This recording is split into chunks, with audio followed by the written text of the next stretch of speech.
Good evening. How are you? I'm doing good. How are you? Good. We got somebody new on the line. I'm so excited because Tracey, what's Tracey up to today?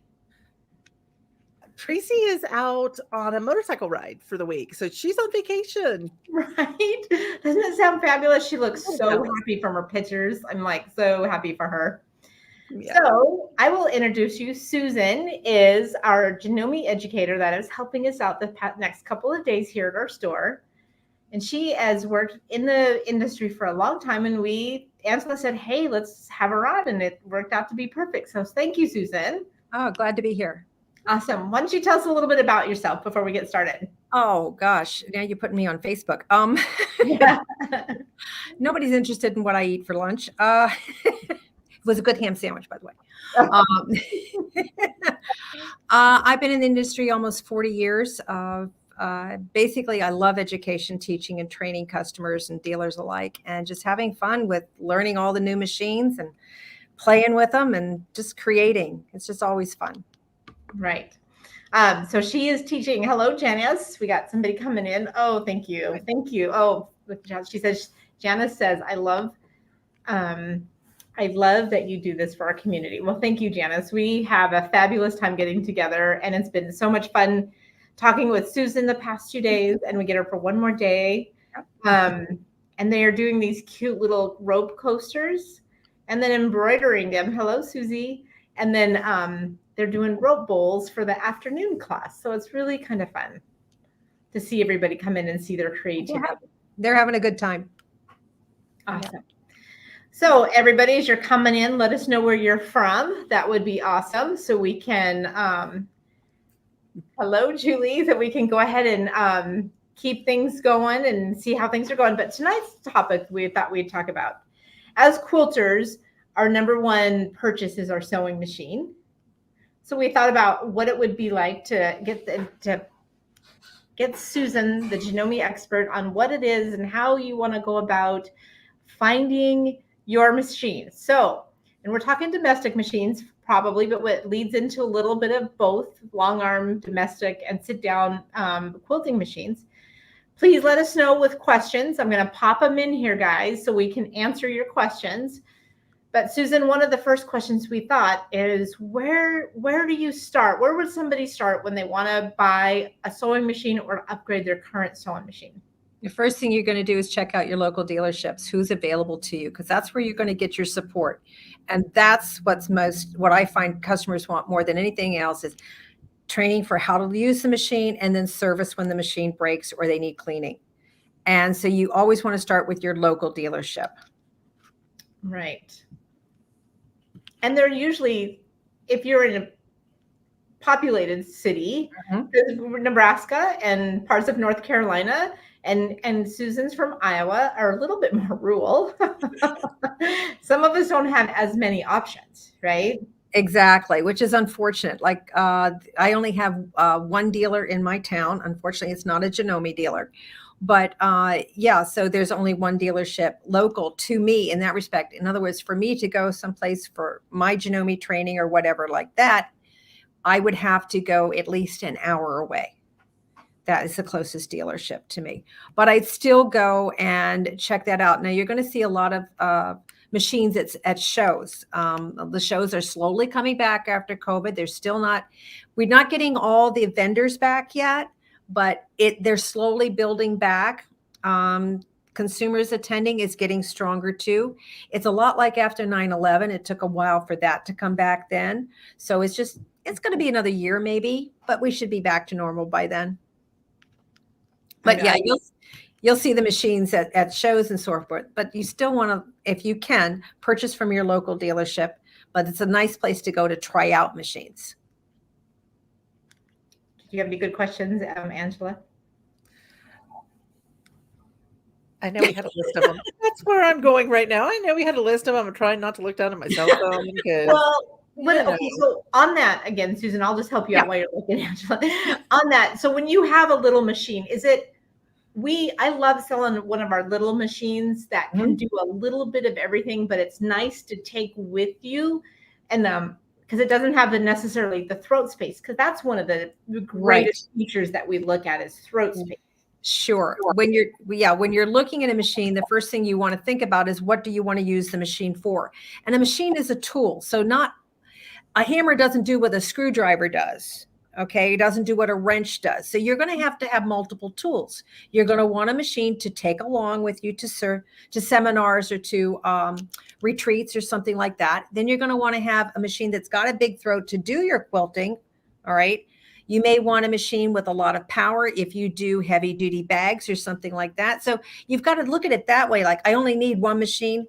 You'll have more than one hammer, more than one screwdriver, more than one wrench. So more than one machine.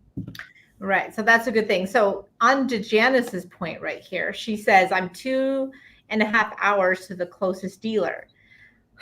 So with that, can I just say something about, I feel like people who live in rural situations are a little bit more willing to drive. And if you, it is about customer service, that what you're going to get from your dealer. So maybe your closest person is not necessarily the best customer service, and having a tech so the tech is important, right?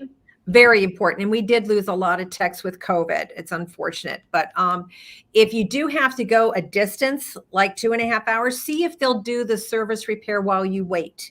See if it's possible. If you're just doing a general service, a lot of dealers today do offer that, especially in the rural areas. Right. So you can go in, make a day of it, drop it off, have its little spa afternoon, and you go shopping.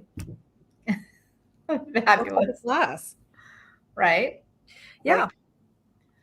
Right. Well, and if the deal, and usually here in the Midwest, a lot of the dealers offer fabric. So you can stay there and go ahead and shop the fabric store while they're fixing and repairing or servicing your machine.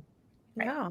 I know we offer, we will work with people from far away to come in and say, okay, 2 weeks from today, because we still kind of put them on that their same spot. And so they don't jump in front of other people. So 2 weeks from today, we'll be able to put you into the slot. Exactly. I would call in advance and check it out. But yeah, make a date. Just like you go to get your nails done or go get your hair cut. You make an appointment. Same thing with your machine. Right. Yeah. Then you got to have a machine at home to work on while it's busy. Well, I'm sure that dealer can help you out. Wink, wink. I'm sure. Because we only have one machine, right? Yeah. Honestly, and you're going to laugh, and that's okay, but I want you to stop and think of it. The average consumer today owns 11 machines. I can buy more, Cathy. I don't include my long arms. I get that response a lot, but it is true. If you stop and think about it, everybody's got that machine they started sewing with. They're not going to give up their babies. These are children. These are not, things you give away. These are things you keep. Yes. You've got your grandmother's machine or your mother's machine that you first started to learn on, your first machine that you had, the one that you got when you graduated high school. All right. So you've got those other machines. You may not use them on a regular basis, but you don't give them away. All right. Then you've got your all around sewing machine. You sit out most of the time. You've got your little travel one. Okay. On top of that. So we're up to 5 at least now. Right. You add a serger and a cover hem on top of that. There's 2 more. You're up to 9. Okay. And if you're in quilting, you've got a long arm. You've got to sit down. There's your 11. Yeah. Yeah. It goes pretty fast. It is. And then all of the beautiful, like my employees love getting the featherweights, and they have several featherweights. So it is an interesting collection. Yeah. Yeah. And if you're like me, that's been in the industry, you collect odd machines. I won't tell you how many I have. No, I don't sew on them all. Okay. They sit on the wall and they just are pretty to look at. Right. Right. But I think any hobbyist has that. They collect cars, they collect fishing poles. Yeah, my husband collects cars. Yeah.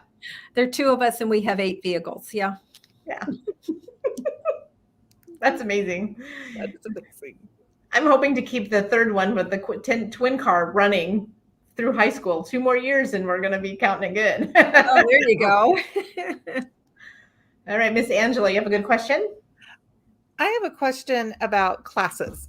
Do Yeah. you think it's important that people, first of all, take their class that they get with that purchase of the new machine? It's vital. I mean, you can read a manual, but a manual doesn't teach you how to operate the machine. It tells you it has this feature and it explains how the feature functions, but it doesn't necessarily tell you all the times you're going to be using that particular feature and how to use it to your best advantage. Mhm. And then a lot of machines will also have something like a mastery class. Like I know I have a Janome 15,000 Mm-hmm. and I went to a 2 or 3 day class. Yeah. That was after my new owner's class, Yeah. right? To find out how to use all the feet that came with it. Oh, I know. We I mean, actually have an accessory workbook that goes through all your feet. And a lot of dealers are using that as a, like they'll do 1 foot a month kind of a thing.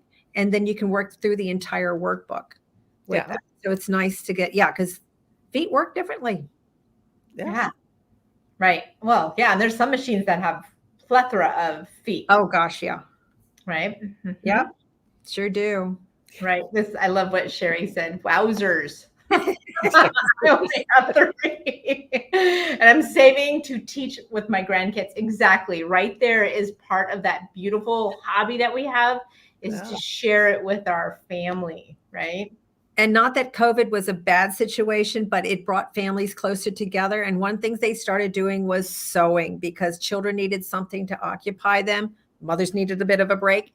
And a sewing is a way everybody can share and get involved. And it was a boon for everyone.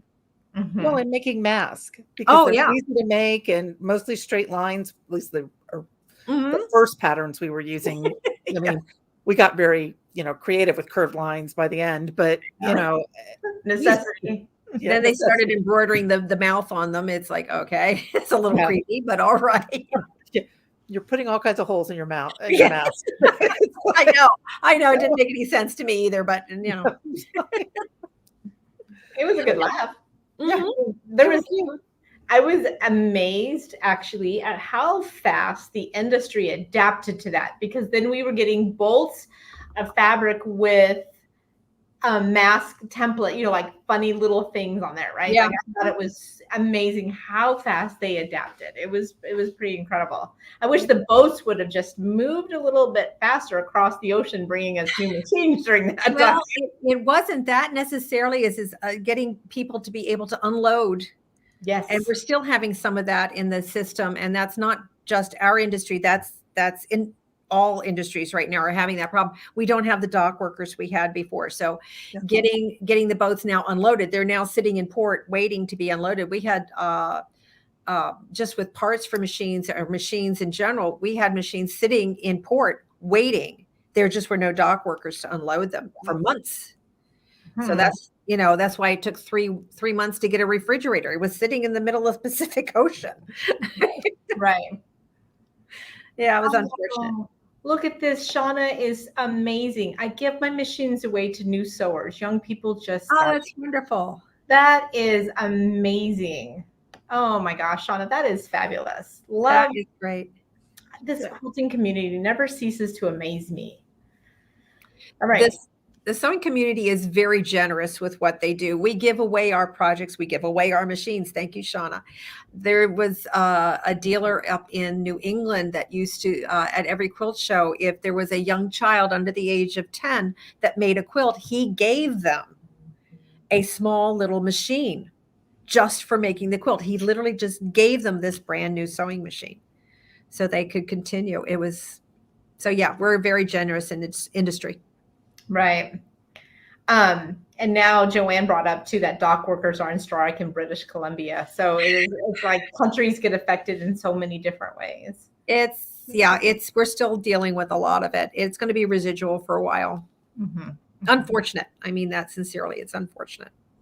Right. So when we figure out we got a dealer close to us that we like and we've started building a relationship, what would you look at next for a machine that you want to potentially purchase? Myself. And the reason I look at myself, I want to think about, okay, what do I want my machine to do? Am I expecting it to go through a lot of heavy duty product? Do I like to do bags? And my current machine maybe not do that. So I need a stronger machine. Am I wanting to get into quilting? Maybe I don't quilt yet. I need a bigger throat. The little machines don't really quite handle. They can handle some small piecing, but they can't do much more. You know, the little bitty machines, they're great, but there's a limit, of course. You know, what other features are you looking for in that respect? So it's kind of think what machines, what do I want my machine to do for me? So I'm thinking about it that way, and I may start a list, get into an idea. Do I like having the machine cut the thread for me? Do I like the fact the needle stops down or up at my option? Do I want it to automatically drop the presser foot, or do I want a knee lift to manually do that? Do I want to manually lift it up and down? So it's things like that that I'm going to look for. One of my favorite things to look for, one of the things I always look for a machine that I wanted a pivot feature with the needle drop and the presser foot lift. Oh, okay. That's one thing I really like. And I also like the start over button, or the begin again button. All right. So that you touch that and the stitch starts at the very beginning of the stitch pattern. So because when I started sewing, all we had were decorative stitches. They were cams, horrible stuff now. You remember? Okay. I have some. Yeah, I do too. I don't sew on them anymore, but they're still there. But when we got into electronics, we still had the decorative stitches. We didn't have embroidery prior to 92 or 3 when Janome brought out the 8000. So we were doing all of our decorative work. We're running patterns. That's all we had. So if you had to stitch a running pattern and you wanted to stop at a seam, you didn't want to cross the seam, you had to end the stitch maybe in the middle of the sequence to create, say, a heart. You had to stop in the middle of the satin stitch heart. How do you lock that stitch on? That's important to me, to have that kind of a feature that I can stop that stitch anywhere and lock the pattern. Then I want to be able to start the beginning of that heart so I get a full heart the next time I start sewing it. So that kind of a feature, that kind of a process is what I'm thinking about. Okay. All right. Those are great suggestions. I would also think it would be really important to know what kind of bed you want on your machine. I mean, do you need a free arm? Are you going to be setting sleeves in the apartment?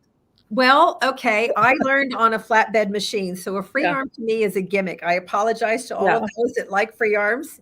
But I learned to turn the garment inside out so that you could still do it. You usually did flatbed construction. You worked it flat, then did the underarm seam last. Right. So you didn't set the seam in.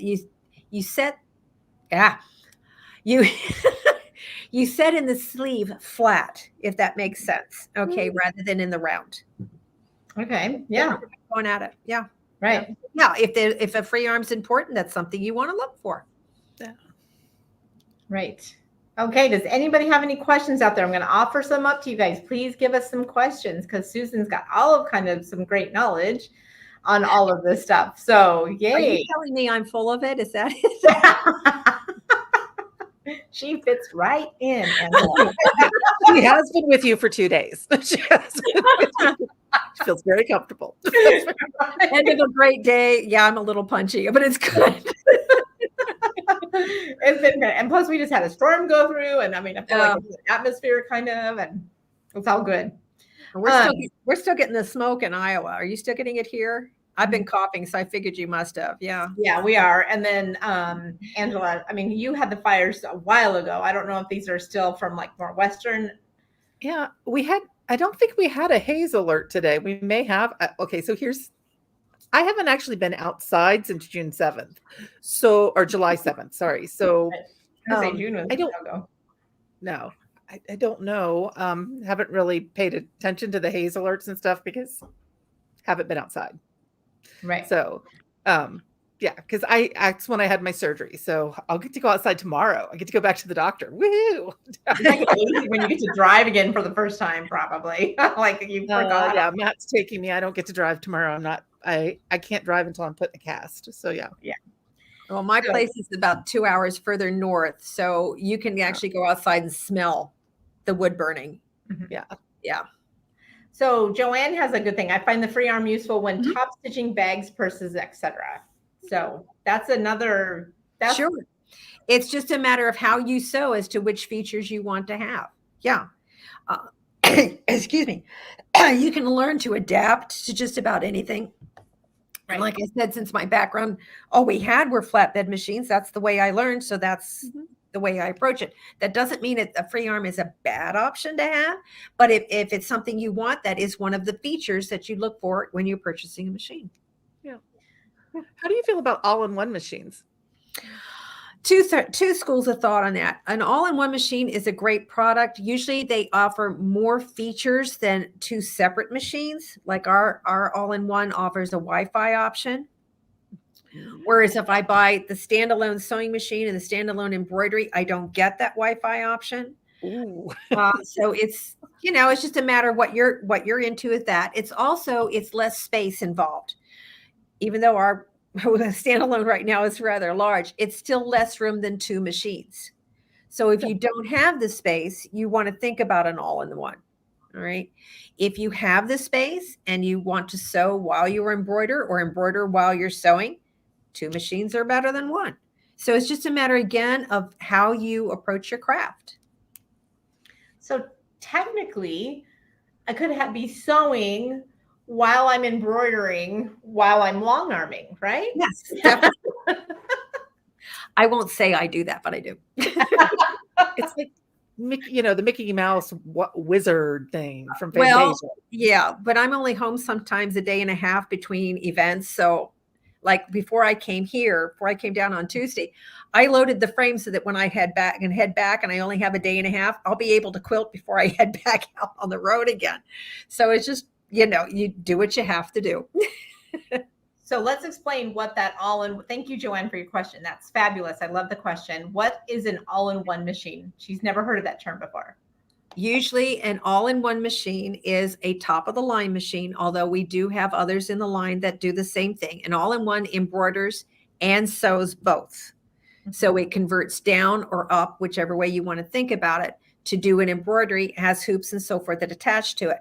So, and it has an embroidery side of the program, and then you convert it back, take the hoop off, close out or remove the embroidery unit, and then you can strictly sew with it.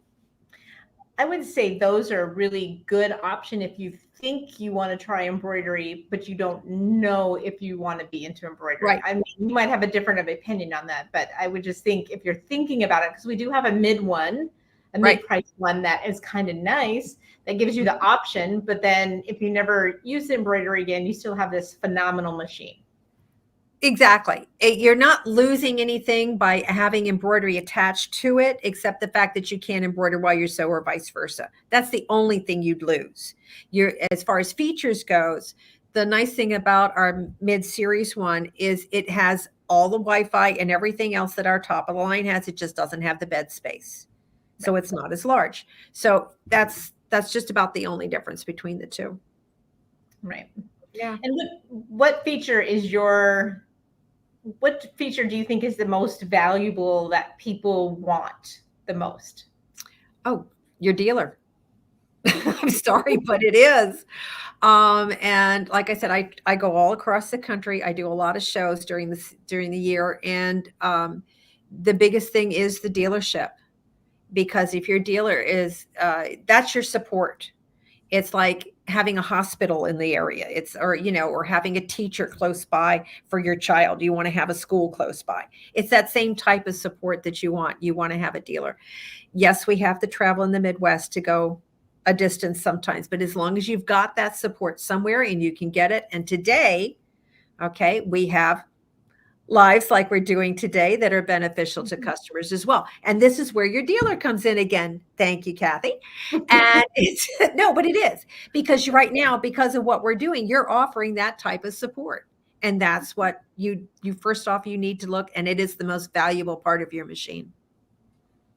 Yes, I would say that relation. Yes, it's we are taking, just in all of the whole world, as a long armers that Angela and I are, as we're taking somebody's prized possession, that quilt that they put together. Yes. We're taking their babies in and taking care of them. It's almost just like your fur baby, and to a degree, it's like that connection is so real with that machine. It is. Yeah, we have customers that name their machines. Yes, I think that's a fun thing actually about this part of the world. I think I'd run out of names with the number of machines I have, but that's okay. Yeah, I mean, I'm sitting here going, wait a minute. Most of the machines I have, I don't sew with. Strictly, they are antique machines, meaning they are over 50 years of age. So, you know, they're a lot of fun to look at and remember and so forth that way, but I don't sew with them. Sherry has another phenomenon. She's even taken it back one step further for us. So this question, I've been using my machine for over 30 years. I don't even know what is available. Any suggestions on how to approach evaluating new machines? Oh, okay. Over 30 years. Yeah, you're due for an update, dear. Sorry. At 50, they become an antique. Usually it's 100 years, but on sewing machines, it is 50. Wow. Yeah, we get old fast. And I'm speaking for myself, no one else. Where you go to begin? See what your friends are using. See what they're doing. Again, look at your craft. If you're a member of a quilt guild, check out and see what machines they're working with and what features they like and so forth. When you start looking at a machine, you obviously know because you're working on this wonderful machine for 30 years. You're well acquainted with the product. That's great.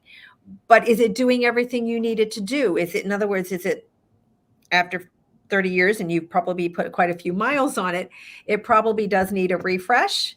And you're at that point, you're probably better off putting the money towards a new machine as opposed to investing in this machine currently.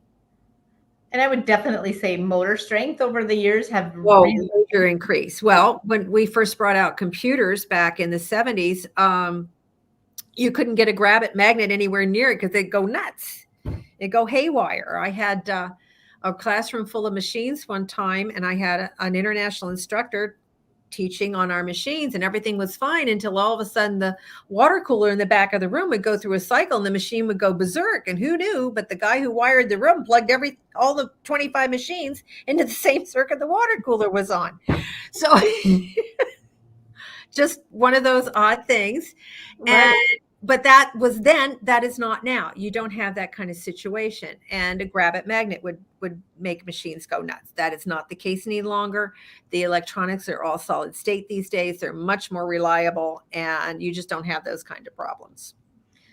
And also, Sherry, again, when you go and look at machines, you are interviewing our staff, and you are looking for that customer service. So make sure you can find somebody that you can relate to. And even sometimes I love seeing people in 2 or 3 times. Oh, sure. I know that it's serious and I want them to test drive it, and I can come back and they can test drive it. So interview your new person who's going to take care of your machine. Exactly. That's why you want to start with your local dealership. Yeah. When I first started selling machines, they were an impulse buy. They were not as expensive as they are today. Granted, you're going to laugh at this little tidbit too, but I know, hey, I'm a little bit of a history buff. I like to read history, and there is a book out on the market. If you can find one, I found it first in the library, and it's a serious history of the sewing machine. And it goes all the way through the first sewing machine that did not have patent on it, actually burned up because it was wood and the man never patented, never got the credit for it. Anyway, just fun little things like that. But the whole point is it takes you all the way through the 90s as far as machines go. It's a wonderful, gives you a real good overall view of the whole industry. But it's just the way machines have gone since they first started. And the first machine sold for, you're going to laugh, 3 months salary. That was, believe it or not, $300. $100 for a month was 1 month's salary. If you think about it today, and I'm talking our top line and most of the other machines out there, it's still 3 months salary. That is right. Yeah, they have not increased in price. Perspective. Yeah, it puts everything back to where you think about it. It's again, it's a tool, but you can use it as a livelihood too. You can actually have a career. I've made a career out of a hobby. You can actually do an entire career out of one sewing machine, and it's the only industry that's created other industries off of it. Yes. Yes. I also feel the residual from this, because it's come together like we did today. Like Alice, she says, great class today. But like come together, shitty chat, learn, talk to each other. And you're using your brain and you're learning and you're keeping yourself young at the same time by doing that. Yeah. Well, it's not just that, but you think about it. Quilting actually started in the Orient, in Asia, not Orient, apologize, in Asia, where they were laying fabrics together and stitching them together. Here in the US, we used to take old blankets that would get holes and so forth, and they just layer blankets together and stitch them together to resurface or reuse that blanket because they didn't have the money or didn't want to put out the money or didn't have the source to purchase a new product. So it's that kind of a thing. And that's where your quilting got started. But just the quilting side of it, when I travel, I sit on the plane, they ask what you do, and they say, oh, I sell, I'm in sales. And you said, what do you sell? I sell sewing machines. Sewing machines mean like another brand I won't mention. I said, no. I didn't know people still did that. Yeah, but the quilting, if you think about it, the quilting bee is where the women of the town got together and they had the exchanges. That's where you shared all those recipes and childcare and everything else that happened in the smaller towns and so forth. So it's natural that we would want to continue that same type of community. Right. That's so true. Yeah. Mm-hmm. Right. Angela, good questions. Any more questions? Okay. Are you good? I am supposed to be asking questions, and we're blaming on the pain meds tonight. We're just going to go there. I'm so sorry. I'm enjoying the conversation. Okay. But yeah, I can't. Yeah. I don't know. Well, and there's so much also that can be done on a domestic machine. When we talk about long arms and granted, embroidery is a whole.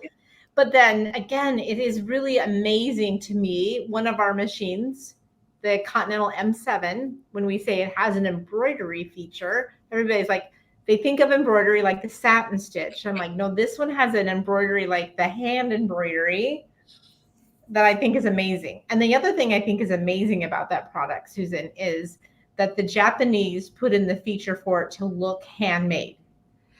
You can actually, when you turn on the memory part of that program, you can actually sequence up to 100 patterns before it will repeat a shape. So if you use like a 12-weight cotton, either the needle bobbin or whatever, and you're looking for that primitive look, it's fascinating because it looks like you sat by the fire and hand stitched like you couldn't see real well. So they're not 100% perfect like the way normal machines would normally stitch. It's kind of like, why are we stitching with a hem stitch needle that makes holes in your fabric? Aren't you supposed to be closing the holes up when you sew? It's one of those things, but it's beautiful stitching. And I think there are about 15 different programs in that category where you get that hand stitch look, and it's really nice. It's only on about 3 or 4 machines. Right. So it's an interesting world. When we talk about embroidery, we still have to even dial down past that word. Oh yeah. Right. So, and we haven't even talked about like if you're embroidering for a business and you have a multi-needle. Yeah, we have multi-needle as well. We have a what we call an MB4. That is a 4-needle. It's a fairly popular model because, first off, price point, the fact that it automatically changes the color for you, and if you're doing it as a cottage industry, working out of your home or a trailer or whatever, that way, most of your industrial patterns or monograms or so forth, there are only 4 colors. So you've got everything right there. Yes, it can go more than 4. It will stop and tell you which needle to change out with another thread, and you can tie on and pull through. Not the needle eye, but you can do the rest of it that way. And then we also offer an MB7, which is a 7-needle model of the same thing. But it does, like I said, you can add more designs to it. It's got monogramming and everything built in. But yeah, it's a great way to go with machines. Right. So they're mesmerizing. And and this industry, again, is just not for women, which is another beautiful thing that I think is fascinating. Oh, our men quilters and our men sewers and our men crafters. They approach the craft completely different. They're fascinating to watch and try and figure out how their mind's looking at this and figuring it out, because they really see the craft differently than women do. They different mindset about it, but they've got great color concept. My husband, who has nothing to do with sewing, he can operate a machine, but that's not his thing. His thing is cars. Anyway, I'll ask him color combinations, because when I'm not sure about a particular color, and he gets it right off. They've got an eye that can perceive things we don't in the same way and come out, and they're amazing with what they come up with. Right. Yeah, that's great. And I love watching spouses and, team up, where one does one and another does this, or, what I mean? It's just beautiful to see how they. Oh yeah. We have a lot of couples that one will do the digitizing, one will do the sewing, and it's not always the women doing the sewing. Sometimes it's the men, and sometimes it's the men doing the digitizing while the woman just stitches it out. Yeah, we bring families together. And those communities together. It's a beautiful thing. And when you think about it, the younger generation, you can actually connect with them, and sometimes you don't quite understand what they're talking about. You can sew with them and so forth. So it is a shared experience, and it's one of the few hobbies I think that just about any age can do. Right. That's the other thing. It's young, old. It's beautiful. It's great. It's great. Thread and needle is so important. And thank God they've got needle threaders. That is my number one thing a machine has to have on it. I hear you. But we don't on our long arms. That's much of the thing. It's interesting. Here you go. I thread those needles really quick on the long arm too, but I want it on my domestic. If you pick up our serger needle threader, it works on your long arm. Oh, okay. I'm going to look at that. It's just it's a tool. It doesn't attach the machine. It's just like a tool, but it punches that needle, it punches the thread through the needle eye very nicely. One note about your needle threader, and this is true industry-wide, regardless of the manufacturer, a needle threader will not work on a needle below a size 11. Okay, the eye is too small. So if you have put in a 9 or a 10, you're working with lightweight fabric, delicate fabric, or something like that. Do not use your needle threader. You must manually thread the needle. Okay, because you will break your needle threader by trying to use it. That's a fabulous tip. That's amazing. Yeah. Just FYI. Right? Yeah. Yep. So, what other tips do you think people would want to hear, Susan?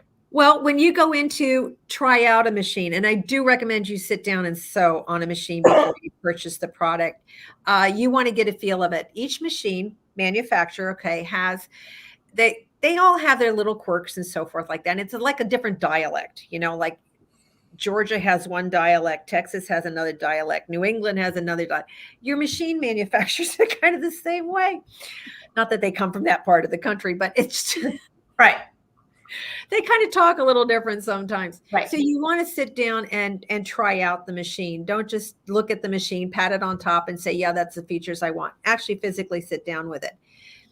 Do yourself a favor. And I always like this with customers. Bring in that challenge that you're having. Yes. Bring in that special fabric that your machine just will eat up. And you're like this because it's eating it alive for you. Or maybe it's just not going through a particular product that you're trying to do, or a technique you want to do with a product. Like we were doing the rope bowls today. Not all machines can go through those.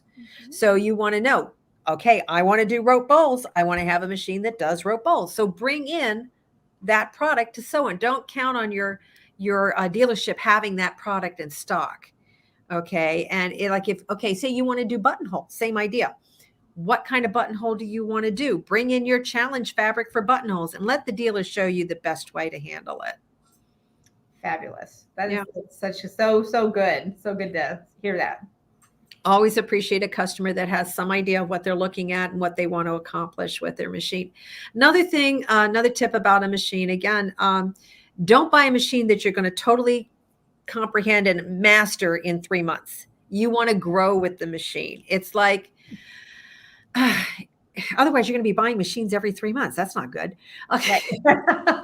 I don't want to see my customer. I love my customers, but I want them. No, but I mean, think about the learning curve on buying a new machine every 3 months. But the fact is, once you get into machines, say you have never done embroidery, but you'd like to tackle it. You want to do labels for your quilts or something like that. So you're going to start with something small. Here again, if you're doing quilting, don't start with the king size quilt, start with a pot holder. We don't, we know we all start with the king size. I get it. Right. But say you want to go into quilting or you want to go into embroidery, have that feature available for you on the machine that you're looking at. Right. In other words, I don't need that. I don't do that. Maybe later. You got the money now, buy it now. And don't wait till you retire to buy the machine. Trust me, if it's your last car, no, it's not your last sewing machine. Right. Right. Sometimes your self-worth is worth some of those tools that make your life happy and bring there's intangible value into that sewing machine that only you can put that price tag on, and nobody else has the right to put that price tag on for you. Right. As women, we try to justify everything. We don't value ourselves enough. And we always, and you're all guilty, including me. I'm going to say this. Everybody out there, you're all guilty of this. Stop it right now. I give you permission to stop it.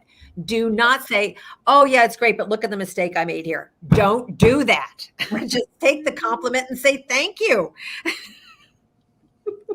It's so hard. Oh, yeah. But sewing has been proved to be a stress reliever. Enjoy it.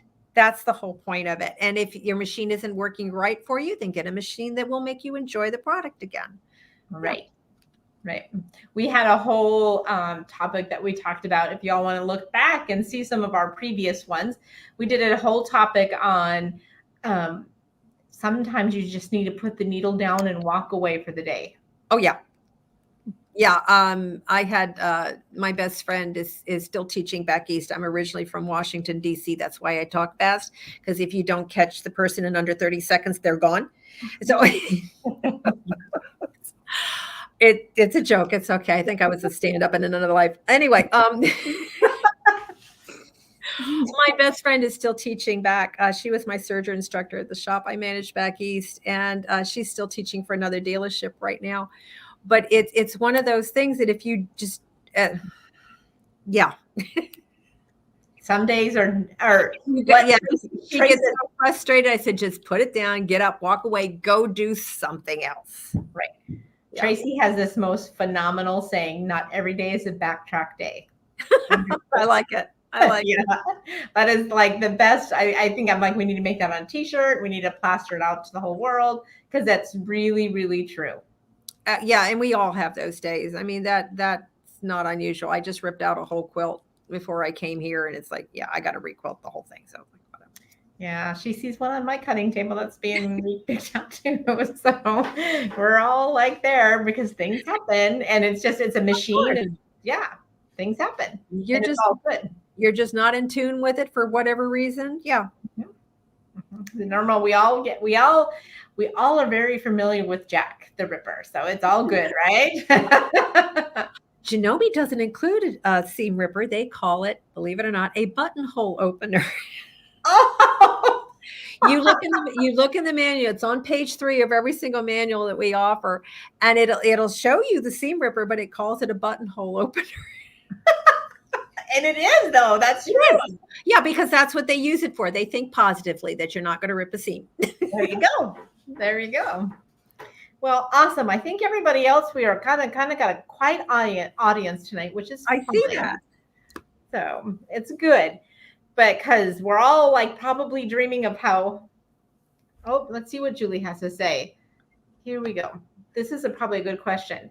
Is it beneficial to have a custom table cabinet? That is a fabulous question, really. There are 2 schools of thought again. It depends upon what type of sewing you're doing. It is easier to sew on a flat surface. I will admit that. A lot of our upper end machines do come with an extension table. If that's not enough, then a cabinet would benefit you. Yeah, I like a flat surface to sew on. Unfortunately, I don't have a cabinet that my machine goes in at the moment.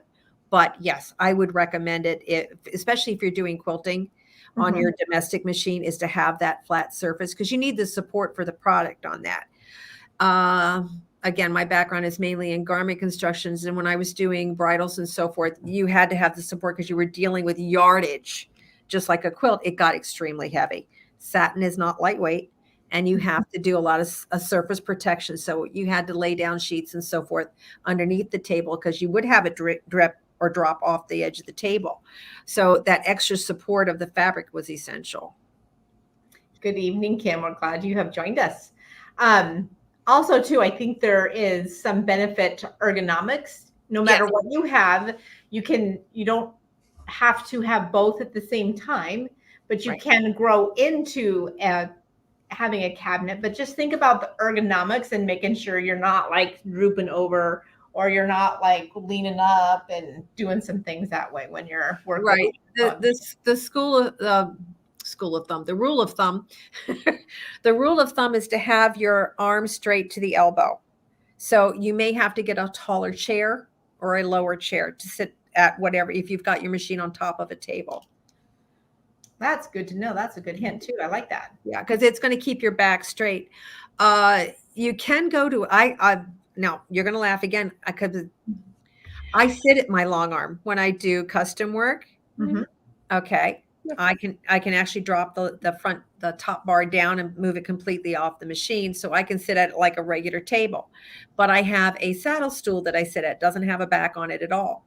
But the saddle tilts so that my back is straight. So therefore I'm not tired by the end of the day. My back isn't hurting me. I'm not hunching over it. Okay. I'm sitting up straight. And same thing with your regular sewing machine. Mine happens to be on a craft table right now. So I have an extra high lift to my chair. I've got like a bar chair that I have a higher height to the seat, so that my arm is still flat when I'm sitting at the machine. So I'm not leaning over it. It's important. Joanne, I think the question, we kind of sort of answered it for you. It's the one that gives you the best ergonomics and is comfortable. Yep. So again, think about the ergonomics, and the ergonomics is going to help you with your comfort. Yeah. So that's just something that I just, even like what you were saying, standing at the long arm, we talk about that all the time to make sure you got the table at the right height. That table goes to the right height. But the nice thing about a sewing machine is you can have some variables with whatever seat you're using. Mm-hmm. Well, and there's even tables that'll raise and lower. Yeah. Right? Yeah, there are a number of companies out there that offer hydraulic lifts to the table. Please, ladies, do not lift the table by yourself. But yeah, so you can do it that way if you don't have it. But like I said, I get like a bar high table, because I just changed out all the furniture in my room. I've had the furniture for 30 years. It's kind of crumbling and falling apart. And so I went to the high top table so that I could walk into the machine, so I didn't have to sit at it, because if it's going to just do embroidery, I can just start it and walk away. So it was easier for me to access it, but I had to get taller chairs for the same reasons for when I am sitting at it. But yeah, you want to make sure that you've got, like I said, keep that arm straight from the elbow to your wrist. You don't want to have it at an angle. You want it perfectly straight. And I do the same thing with my long arm. I make sure when my long arm, when I set up my long arm, that my arm, when I'm holding the handles, is perfectly straight from the elbow. Same thing. Fabulous. Fabulous. Yeah. All right. Well, we're thinking of Tracey as she's riding through Canada on her motorcycle, enjoying life to the maximum. That's like so amazing. But I'm glad that Susan piped in. This is awesome. I appreciate your time tonight. I mean, it's been fabulous. She's loved it. So. What'd you say, Angela? I'm sorry. Did I say? I didn't. I just smiled. Well, we don't know what our next live is going to be. We have been working on a few things. Obviously, it's summer and Tracey's on vacation. I'm going on vacation, and Angela has been out of the office for a while as well. So we're all going to reconvene. I don't get vacation this summer because, mine's a short one, but it's good. The first time, I know. The first time all of my kids will be together in a couple of years. Oh, that's nice. And it's a big, all of my children are together. So when we do this, everybody, I have 8 children. 3 of them are married. 2 of them have children. And then my dad decided to go along, and my brother. So it is like, can we find a house that fits us all? And miraculously, my daughter did. And it's going to be wonderful. Angela, she wants to do. They want to see this. Let's see if I can get to where you can see her. So yeah, this is one of my fur babies. This is Tessa. She's a German Shepherd. I have 2 German Shepherds. Ada is up with her daddy right now. But you've probably seen her walking around behind me. But she is the one that doesn't jump on me, so she can be around me with no supervision. So Ada, unfortunately, Ada's much younger too. She's just a baby, right? Right. So she can't be around my foot without supervision, without somebody other than me supervising her. Yeah. Well, so, Susan, thank you for your expertise. You've been phenomenal. I can't wait to rewatch this and see how it goes. And with that, everybody, give us a thumbs up, share, like, and share this with you. Get Susan's information out to help all of your friends when they're buying a sewing machine, because it's fabulous. I learned something today. So thank you very much, Susan. It was fabulous. I loved it. It's great. All right. Well, with that, everybody, have a fabulous night. Angela, get healing faster. And Susan and I are going to head. Well, Sandy. We're going to back up for a second. Yeah, just real quick. Yeah, Sandy, you have a tip for teaching grandkids to sew. Would you consider a real simple mechanical machine over anything with electronics on it? Okay, you're going to laugh again. Everybody asks me, okay, I want a real simple machine. Unfortunately, your simple machines are expensive, and those are the ones that set up themselves. And those are your computer machines. Mm-hmm. And computer machines today are not delicate. The motors that are running a computer have to be 15% more powerful than a mechanical machine to operate the computer. So you actually have a more powerful machine with a computerized. Fabulous. See? Yeah. Still learning. Yeah. I think they look simple and therefore maybe might not. It just depends. I think, yeah. But again, I think the computer machines, I think people are thinking that they look simpler, therefore they would be simpler, which is not true. Think about it. In order to do just a zigzag on a mechanical machine, I've got to turn 2 or 3 dials. Okay. Make sure I've got the right pressure foot and everything like that, because it doesn't tell you which foot to use. I may put the wrong foot in. I may have the wrong stitch plate on. Who knows, right? On a computerized machine, at least with Janome, they tell you which pressure foot to use on the screen. They tell you, they won't let you choose that pattern unless you have a stitch plate that works with that stitch. So you can't mess it up. And these children have lived with this their whole life. Yeah. So there again, I think, undervalue what our kids know sometimes. Yeah. They know more than we do sometimes, which is scary.